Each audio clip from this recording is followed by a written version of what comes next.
Hello student, मैं एकता सिंह आप सभी का ज्ञान चैतन्य चैनल पे बहुत बहुत स्वागत करती हूँ। आज के इस वीडियो में हम बहुत ही इंटरेस्टिंग वीडियोस यहाँ पर क्या है स्टार्ट करने वाले हैं। यहाँ पर हम प्राचीन एवं पूर्व मध्य कालीन भारत का इतिहास क्या है, जो बुक है उपेंद्र सिंह की, जो कि हमें बहुत रुलाती है एग्जाम टाइम में। तो आज हम ये बुक जो है वो स्टार्ट करने वाले हैं। तो हम छोटे छोटे टॉपिक जो हैं एक क्रम से हम इसको स्टार्ट करेंगे, ताकि हमारे जो अभी जो एग्जाम है जैसे यूजीसी नेट हुआ तो उसमें क्या है, इस बुक से 100% आपको क्या है क्वेश्चन आंसर मिलेंगे। तो किताब जिस तरह से है उसी के रूप में हम इसको क्या है पढ़ने वाले हैं, लेकिन यहाँ पर क्या है टॉपिक के साथ साथ हम उस चीजों को समझेंगे भी। तो शुरू करते हैं।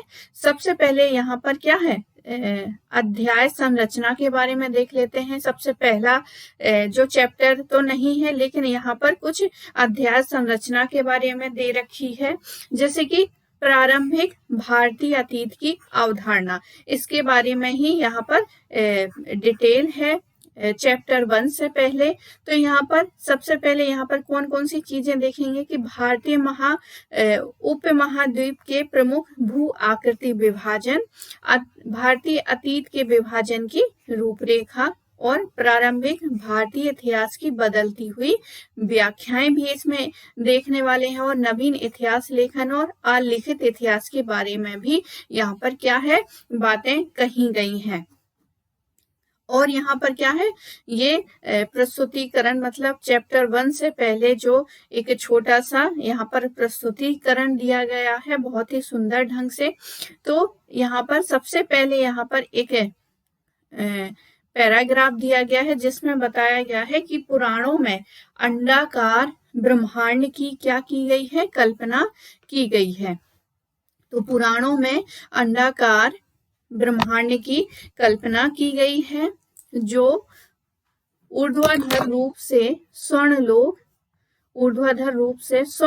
मृत्युलोक तथा पाताल लोक में विभाजित है।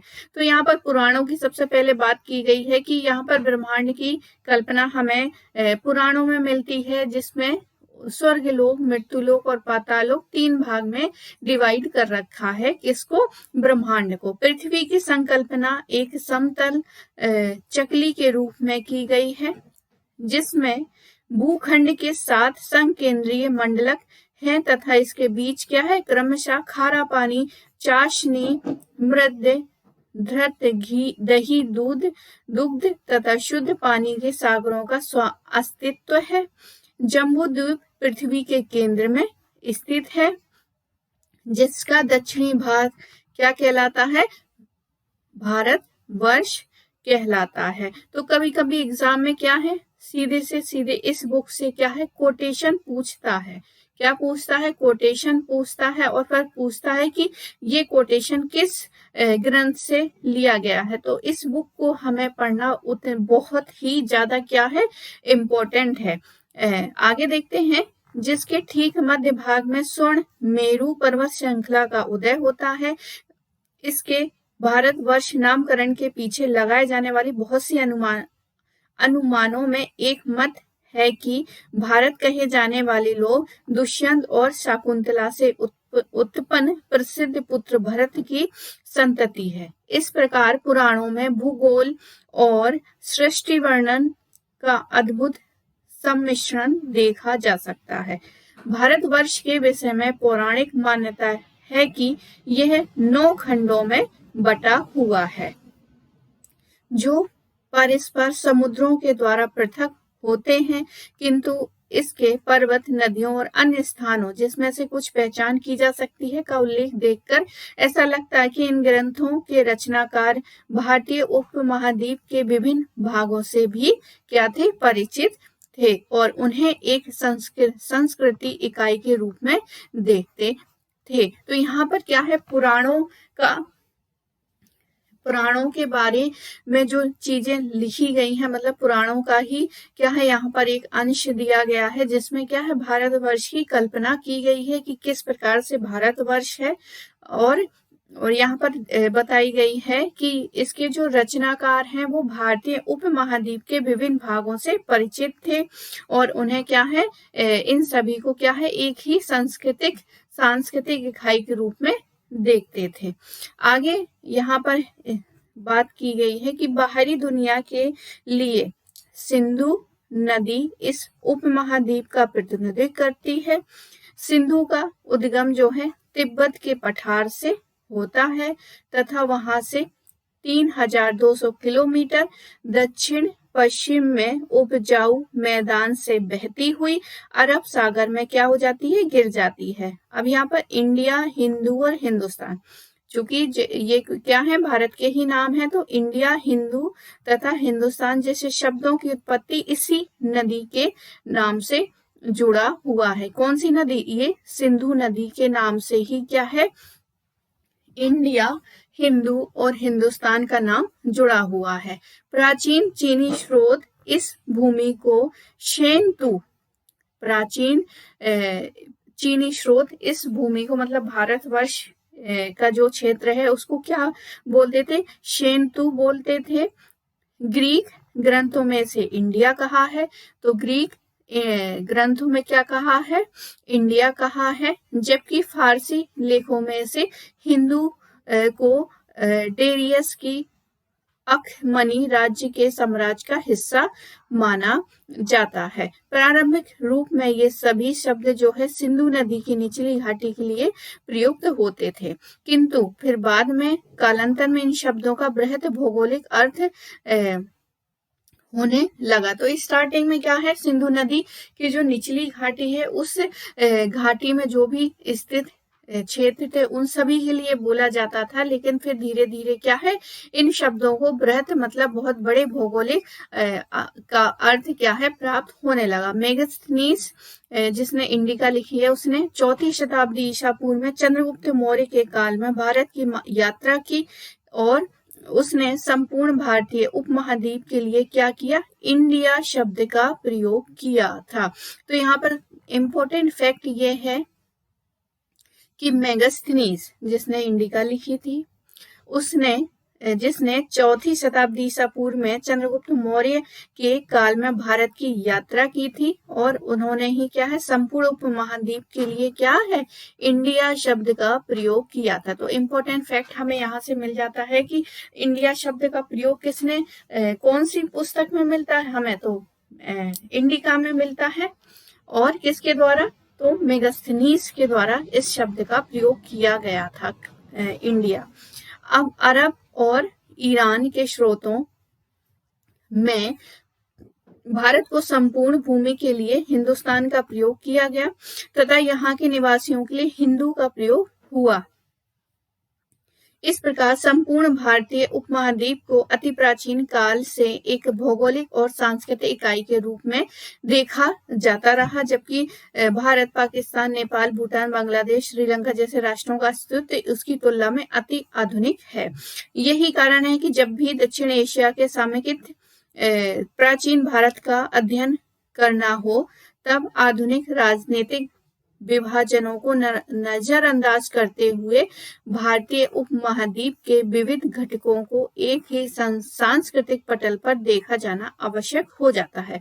भारतीय उपमहाद्वीप का इतिहास वस्तुतः उसे विभिन्न क्षेत्रों एवं अंततः क्षेत्रों के बीच हुए परस्पर संपर्क एवं समन्वय का इतिहास है, जिनके बीच मौर्य, मुगल तथा ब्रिटिश साम्राज्यों के शीर्ष बिंदुओं पर समय समय पर राजनीतिक एकीकरण की स्थापना किया जा सकता। तो ये बात हो गई कि किस प्रकार से क्या है, भारत के नाम किस प्रकार से थे।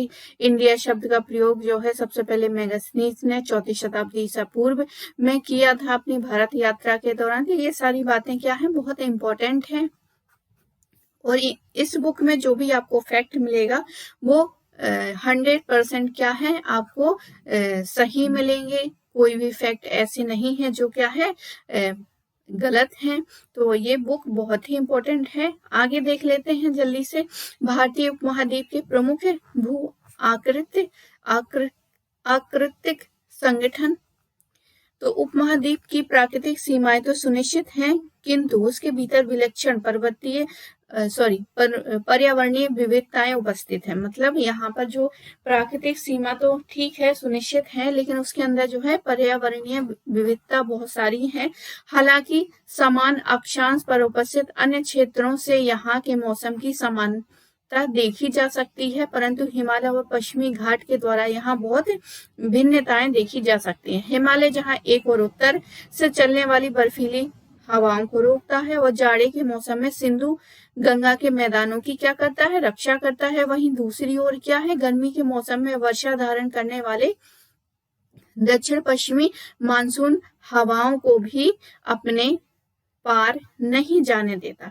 इस प्रकार उपमहाद्वीप के अधिकांश भूखंड को दक्षिण पश्चिम मानसून की वर्षा उपलब्ध होती है। केवल उत्तर भाग तथा श्रीलंका को सर्दी के महीनों में वर्षा उपलब्ध होती है। उत्तर में हिमालय पर्वत श्रृंखला इस महाद्वीप का समीकरण करती है, जिसकी उत्पत्ति भूगर्भ शास्त्रीय संदर्भ में काफी नया मोड़ पर्वत के रूप में देखी जा सकती है। इसके निर्माण की प्रक्रिया अभी चल रही है, इसलिए यह क्षेत्र जो है भूगर्भीय दृष्टि से स्थिर नहीं हुआ है। हिमालय को पृथक पृथक विशेषताओं वाली पश्चिमी और मध्य पूर्वी भागों में बांटा जा सकता है। तो यहाँ पर क्या है, एक ज्योग्राफी के रूप में भी क्या है यहाँ पर बताया गया है कि किस प्रकार से जो है हमारे भारत की स्थिति जो है भौगोलिक रूप से किस प्रकार है, किस प्रकार से स्थित है। तो ये सारी चीजें क्या है, इस बुक के माध्यम से हमें पता चलती हैं। आगे देखते हैं कि किस प्रकार से सारी नदियों के किस प्रकार से दोआब है, इन सब के बारे में यहाँ पर डिटेल है। तो आज हम सिर्फ एक भाग ही पढ़ेंगे, बाकी अतीत के विभाजन की रूपरेखा हम अगले ही उसमें करने वाले हैं। तो यहाँ पर देखते हैं कि भागों में बांटा जा सकता है। उपमहाद्वीप के उत्तर पश्चिम भाग में उत्तर पश्चिमी सीमा प्रांत तथा बलूचिस्तान के सूक्ष्म पठारीय भूभाग वर्तमान के पाकिस्तान में स्थित हैं। तो यहाँ पर कुछ भाग जो हैं वो पाकिस्तान में स्थित हैं। हालांकि ये क्षेत्र क्या है, दृष्टि जो है कृषि की दृष्टि से कुछ एक नदी घाटियों को छोड़कर कृषि के लिए उपयोगी नहीं है, लेकिन इसकी घाटियां और दर्रे से गुजरने वाली कई अंतरराष्ट्रीय मार्गों के कारण ये बहुत महत्वपूर्ण रहा है, जिनके द्वारा उपमहाद्वीप पश्चिम से अतीत काल से जुड़ा हुआ है। तो ये कृषि के लिए तो बहुत उपजाऊ नहीं है ये वाला क्षेत्र, कौन सा, उत्तर और पश्चिमी वाला क्षेत्र, लेकिन यहाँ पर क्या है, अंतरराष्ट्रीय मार्ग होने के कारण क्या है, बहुत ही प्राचीन काल से ही ये जुड़ा हुआ है, इसकी इम्पोर्टेंस।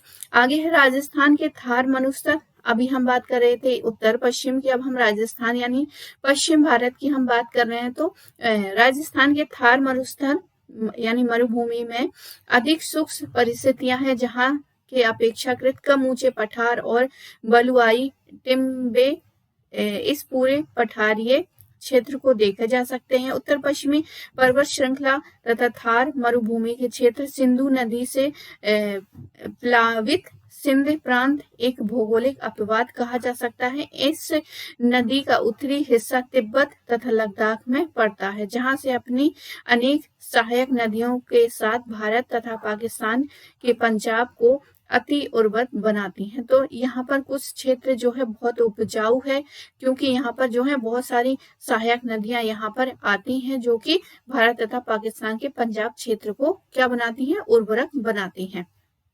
सिंधु नदी के पूर्व में एक समय की महती धारा वाली घग्गर, हाकरा तथा संकुचित नदी के रूप में प्रभावित होती है। आगे है गंगा और उसकी सहायक नदियों में निर्मित उत्तर भारत तथा का विशाल जो है जड़होर मैदान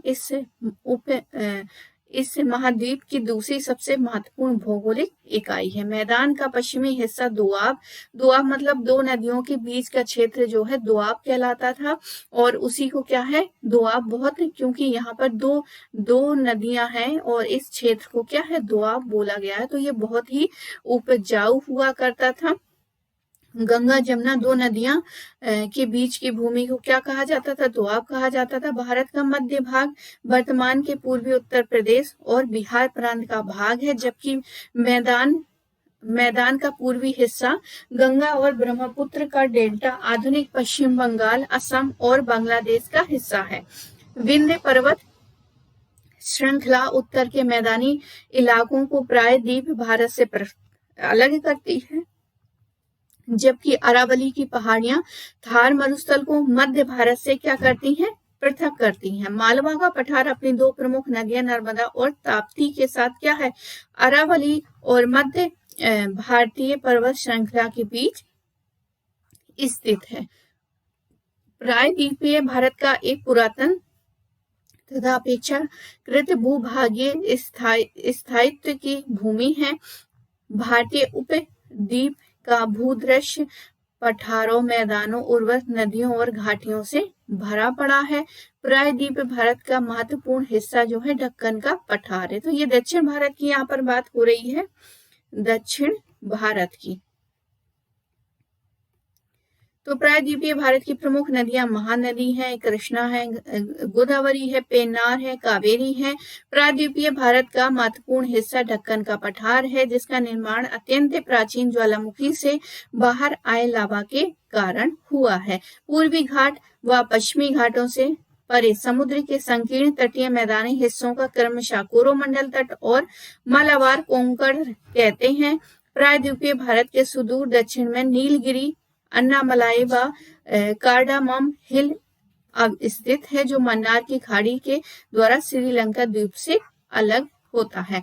आगे है यहाँ पर कि भारतीय उप महाद्वीप के विविध भौगोलिक क्षेत्रों का अस्तित्व कभी भी पृथक इकाई के रूप में नहीं रहा है। मानव सभ्यता के आरंभ से ही पहाड़ियों, नदियों, क्षेत्रों में होते हुए प्राकृतिक रूप से तथा मानवीय प्रयासों से बने हुए मार्गों के माध्यम से इन क्षेत्रों के आदान प्रदान होता रहा है। हिमालय को पार करने के लिए मुख्य रूप से बेलन और गोमल और खैबर दर्रे का प्रयोग हुआ है। तो यहाँ पर क्या है, बेलन दर्रा, गोमल दर्रा और खैबर दर्रे का यहाँ पर उल्लेख किया गया है, क्योंकि ज्यादातर आक्रमण जो है वो इन्हीं दर्रों से क्या है, आक्रमणकारी आते हैं भारत की ओर। इसलिए सबसे पहले क्या है, इस स्टार्टिंग से पहले ही क्या है, उपेंद्र जी जो हैं हिस्टोरियन, उन्होंने क्या है, एक भौगोलिक क्या है, हमें ज्ञान दिया है कि आप इतिहास पढ़ने से पहले कम से कम भारत की जो भौगोलिक ज्ञान है आप उसको पहले सीखिए और फिर क्या है, स्टार्ट